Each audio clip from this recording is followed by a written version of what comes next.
Boa noite, meus queridos.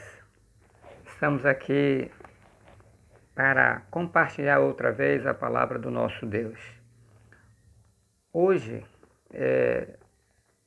nesta semana, como é chamada, a Semana da Paixão de Cristo, nós queremos começar a falar dos eventos que aconteceram em cada dia desta Semana da Paixão do Senhor, começando com o dia de hoje, a quinta-feira. Como você recebeu aquele roteiro, nós estamos destacando dia a dia e hoje nós queremos falar sobre a quinta-feira da Paixão. São 3 dias que vamos pensar nesses eventos particulares, conforme a cronologia, e tirar de cada dia as lições tão importantes para a minha vida e para a sua vida. Como discípulos de Cristo, como discípulos do Senhor, certamente temos algo que aprender. Vamos pensar então nesses últimos dias de Cristo, antes da sua ressurreição em glória. Como cristãos, nós devemos afirmar as verdades do Evangelho. Devemos testemunhar desta verdade e do propósito de Deus de salvar os pecadores. Como isto é tão importante. Hoje eu tive a oportunidade de orar com alguém, entregando a sua vida a Jesus. Foi tão especial. A mensagem do Evangelho precisa ser pregada. Então vamos lá. Pensando nos últimos dias da Paixão de Cristo, nós vamos considerar a quinta-feira, os fatos que são iniciados a partir da quinta-feira. Mas olhe, nós não podemos ignorar o acontecimento que deu início, que a partir dele desprendeu todos os demais acontecimentos, ou desencadeou os demais acontecimentos. Então abra a sua Bíblia em Mateus 26, que é o livro que nós vamos usar, e também o Evangelho de João. Mateus 26, tentando ficar a maior parte do tempo em um livro para facilitar você acompanhar. Mateus 26 e o verso então de número 14, que diz assim: Então um dos 12, chamado Judas Iscariotes, foi ter com os príncipes dos sacerdotes e disse: Que me quereis dar? E eu vos entregarei. E eles lhe pesaram 30 moedas de prata. E desde então buscava oportunidade para o entregar. Ora, nós lemos aqui em Mateus 26, 14 até 16, que Judas Iscariotes traiu. Ele era um dentre aqueles que se diziam discípulos de Cristo. Logo, esta informação nos remete a algumas verdades que nós queremos destacar nesta quinta-feira da Paixão de Cristo. Primeiro, nem todo o que me diz Senhor, Senhor entrará no reino dos céus, mas aquele que faz a vontade de meu Pai que está nos céus. Esta afirmação está em Mateus também, no capítulo 7, e eu penso que você conhece muito bem. Mateus 7 e o verso de número 21. Porém, nós não podemos esquecer que no contexto desta declaração de Jesus, no versículo 15, Mateus 7, verso 15, Jesus afirmou assim: Acautelai-vos, porém, dos falsos profetas que vêm até vós vestidos como ovelhas, mas interiormente são lobos devoradores.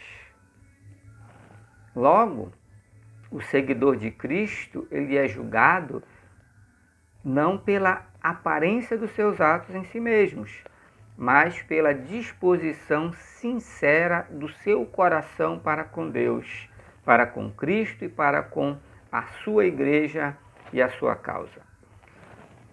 E, como disse Jesus, eles vêm até vós vestidos como ovelhas, né? Como uma aparência de ovelha, mas de fato são lobos devoradores. A segunda verdade deste Jesus que é traído por Judas é que Jesus conhece o traidor entre os seus discípulos. Há de se destacar que Jesus, em todo o tempo, ele tratou Judas exatamente como aos outros discípulos. Veja João 6 e o versículo de número 70 de João, capítulo 6, versos 70 e 71. Judas testemunhou do poder, testemunhou dos sinais, testemunhou dos milagres de Jesus e até o acompanhou ou fez parte daquela comitiva enviada por Jesus. João 6, então, no versículo 70 e 71, nós lemos assim: Respondeu-lhe Jesus: Não vos escolhi a vós, os 12, e um de vós é um diabo. E isto dizia ele de Judas Iscariotes, filho de Simão, porque este o havia de entregar, sendo um dos 12. Jesus conhecia o traidor. Ele estava entre os seus discípulos. Ele testemunhou, ele viu sinais, milagres. E como narra Mateus 10, ele até estava entre aquela comissão que Jesus enviou ao mundo para pregar o Evangelho. Mateus 10, de 1 a 4.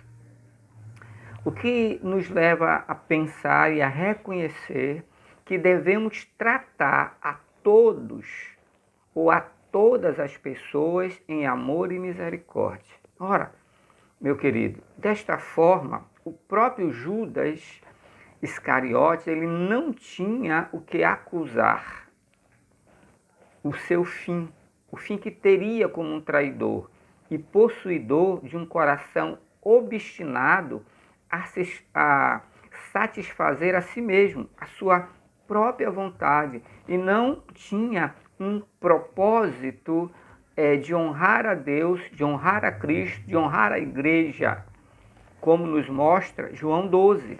Veja, João 12,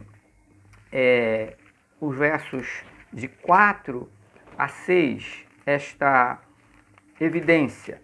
João 12, de 4 a 6, diz assim: Então um dos seus discípulos, Judas Iscariotes, filho de Simão, o que havia de traí-lo, disse: Por que não se vendeu este unguento por 300 dinheiros e não se deu aos pobres? Ora, ele disse isso não pelo cuidado que tivesse dos pobres, mas porque era ladrão e tinha a bolsa e tirava o que ali se lançava, o que se colocava. Judas, de fato, não estava preocupado com os pobres, como ele alardeia. Ele está preocupado com ele mesmo, porque ele era ladrão, como afirma a Escritura. Então, ele não tinha de que acusar. Ele tinha sim um coração obstinado, mas teve todas as oportunidades possíveis, porque ele foi testemunha ocular da obra dos milagres do Senhor Jesus Cristo. Muito pelo contrário, ele se tornou indesculpável, porque ele viu e testemunhou do poder de Deus e talvez até compartilhou dele. Judas, ele não queria a fé salvadora, ele queria algo que ele trouxesse alguma vantagem imediata.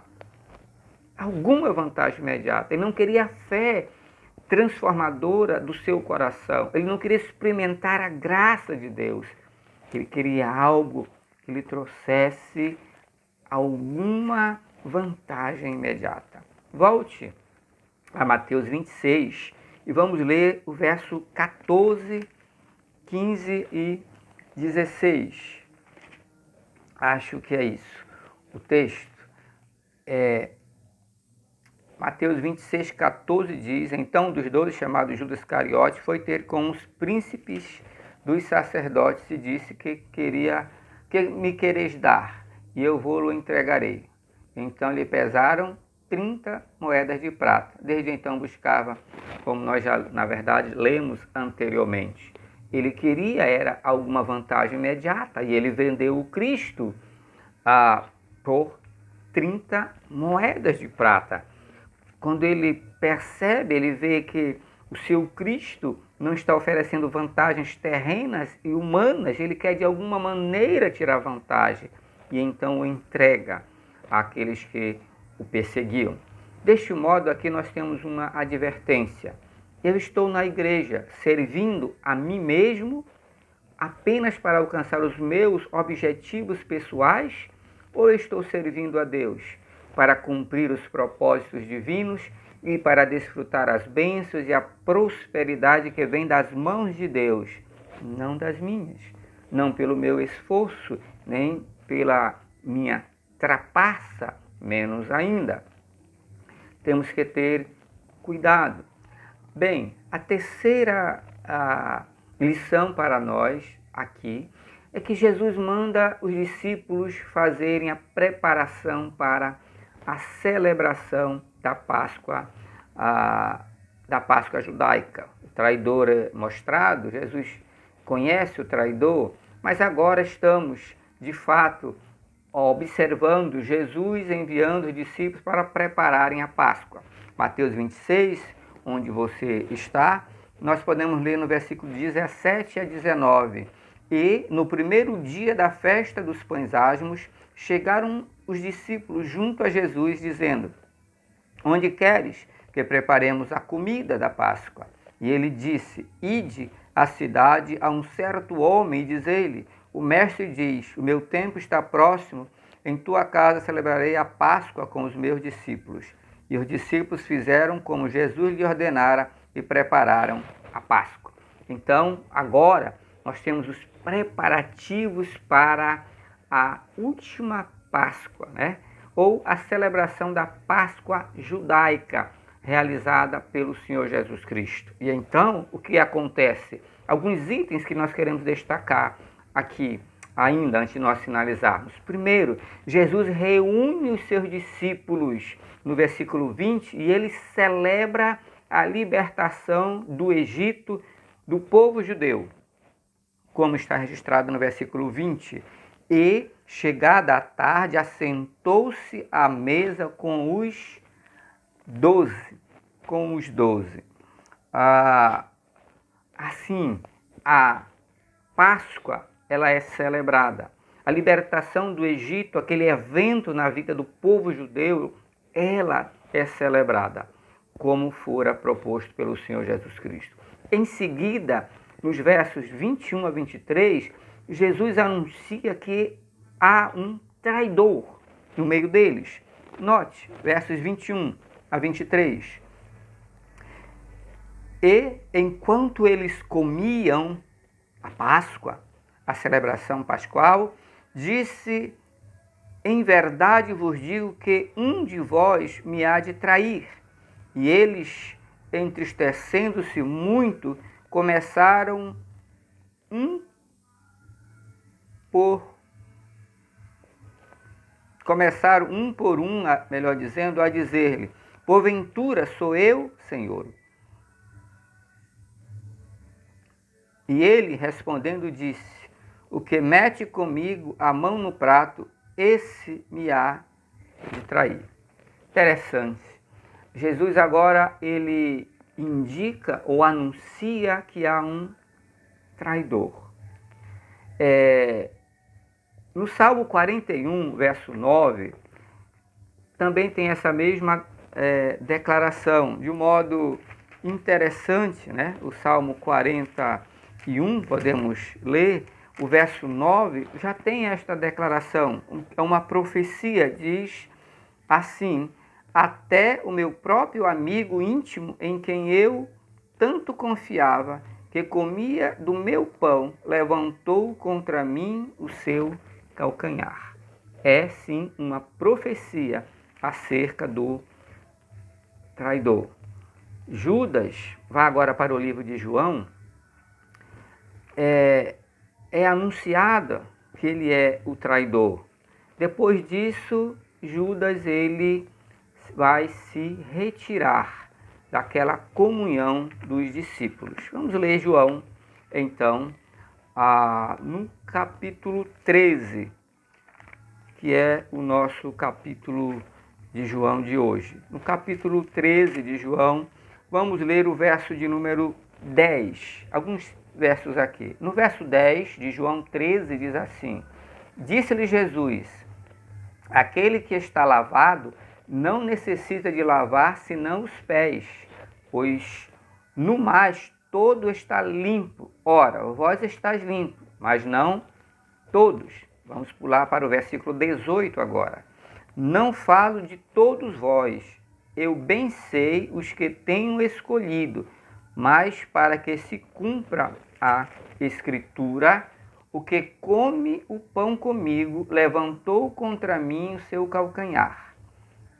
Desde agora vou-lo digo, antes que aconteça, para que quando acontecer, acrediteis que eu sou.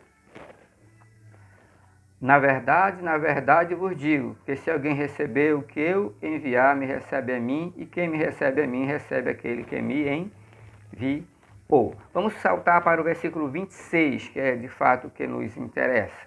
O versículo 26 diz: Jesus respondeu: é aquele a quem eu der o bocado molhado. E, molhando o bocado, o deu a Judas Iscariotes, filho de Simão. Verso 27, e após o bocado, entrou nele Satanás. Disse, pois, Jesus: o que fazes, faze-o depressa. Leia ainda o versículo de número 30. Agora, diz assim: e tendo Judas tomado o bocado, saiu logo, e era já noite. Você entendeu? Jesus anuncia o traidor. Há um questionamento entre eles. Jesus responde à pergunta de João, o discípulo amado. É aquele que eu vou dar o bocado. Ele dá a Judas, Judas toma. E depois disso, Judas saiu. Como Jesus disse, o que vai fazer, faz-o depressa. E ele então saiu. Depois disso, meu amado, voltando para Mateus 26, na continuação, lembre-se, Jesus celebrou a Páscoa judaica, a libertação do povo do Egito, como era tradição fazê-lo. Mas agora, Mateus 26 e o versículo 26, nós temos a instituição para a Igreja do Senhor Jesus Cristo da ceia do Senhor.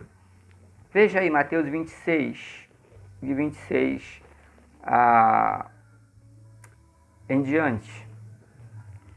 Diz assim, até o 29. Enquanto comiam, Jesus tomou o pão e, abençoando, partiu e o deu aos discípulos e disse: tomai, comei, isto é o meu corpo. E tomando o cálice e dando graças, deu-lhe, dizendo: bebei dele todos, porque isto é o meu sangue, o sangue do Novo Testamento, que é derramado por muitos para a remissão dos pecados. Aí está, instituída a ceia do Senhor, aquela que lemos muitas vezes através de 1 Coríntios, capítulo 11, de 23 até o verso 26, onde Paulo diz que eu vou entregando a vocês aquilo que eu também recebi, que Jesus Cristo, na noite que foi traído, tomou o pão, tomou o vinho e deu, instituiu assim uma aliança no seu sangue para a salvação de todo aquele que cresce no seu nome, e ali era uma celebração para lembrar da obra redentora da cruz cada vez que eles então celebrassem a ceia. Volte a João 13 para nós finalizarmos nossas palavras aqui de hoje à noite. Em João 13, como nós lemos, a partir do verso 1, Diz que, ora, antes da festa da Páscoa, sabendo que Jesus, que já era chegada a sua hora de passar deste mundo para o Pai, como havia amado os seus que estavam no mundo, os amou até o fim. E acabada a ceia, tendo já o diabo posto no coração de Judas Iscariotes, filho de Simão, que o traísse, Jesus, sabendo que o Pai tinha depositado nas suas mãos todas as coisas e que havia saído de Deus e que ia para Deus, levantou-se da ceia, tirou as vestes e, tomando uma toalha, cingiu-se. Depois pôs água numa bacia e começou a lavar os pés aos discípulos e a enxugar-se com a toalha com que estava cingido. Interessante. Eu quero dizer aqui, finalizando, é que Jesus lavou os pés dos discípulos e lhe deu as últimas instruções que estão registradas no capítulo 13, que está registrado no capítulo 14, não se turbe o vosso coração, no capítulo 15, eu sou a videira verdadeira, no capítulo 16, o Consolador vem, e o capítulo 17, que é conhecida oração sacerdotal de Jesus a favor dos seus discípulos e de todos quantos iriam crer no seu nome. Esses são os eventos que cercaram ou se deram naquela quinta-feira da paixão do Senhor Jesus Cristo. Aquela noite, ele deu instruções aos seus discípulos, palavras maravilhosas em cada um desses capítulos que você deveria ler. São aquelas últimas instruções antes de ele partir e ter todo aquele sofrimento, passar pela cruz ao seu povo. A promessa do Consolador. E aqui no capítulo 17, palavras maravilhosas para você que já entregou a sua vida a Jesus como Salvador. Se não o fez, você não partilha dessas promessas e dessas bênçãos, mas você deve fazer. Entrega a sua vida a Jesus para que o capítulo 14 seja para você, o 15 seja para você, o 17 você partilhe de todas as promessas, das bênçãos de Deus. Entrega a sua vida a Jesus, meu querido, meu amado. Deus te abençoe, Deus te ajude a crer no Cristo do Evangelho. Se Deus permitir, amanhã nós continuamos ao evento do sábado, a sepultura, a morte de Jesus, a sexta-feira da paixão do Senhor Jesus Cristo, que consideraremos amanhã. Deus te abençoe. Entrega a tua vida a Cristo, Ele te ama. Seja um discípulo verdadeiro do Senhor. Não esteja perdido dentro da igreja. Querido Deus, abençoa aqueles que ouvem a tua palavra e os que caminham no meio da cristandade, Pai, para que de fato tenham a certeza e a convicção de que pertencem ao Senhor e estão servindo ao Deus vivo e verdadeiro. É no teu nome, Jesus amado, que oramos. Amém. Deus te abençoe, meu amado. Até amanhã.